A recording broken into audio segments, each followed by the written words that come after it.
Di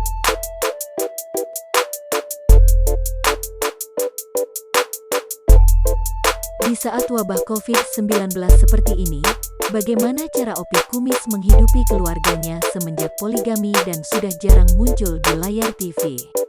Ya, dulu dikenal sebagai komedian yang warawiri di TV, Opi Kumis sempat disorot karena melakukan poligami.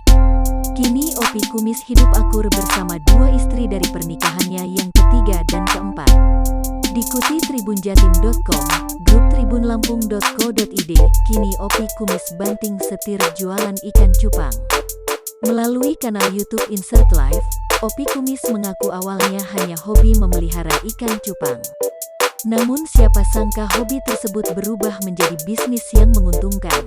Ya kalau gua sih, terus terang aja demen cupang dari 2010, ya udah demen cupang.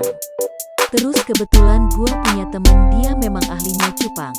Jadi kalau gua aja yang bisnis kan paling enggak kepegang. Jadi gua titip bibit sama dia. Sekarang sudah ada ribuan cupang, namanya cupang giant, ucap Opi Kumis. Opi Kumis mengatakan, dirinya tertarik dengan cupang giant karena melihat fisiknya yang berbeda dengan ikan cupang lainnya.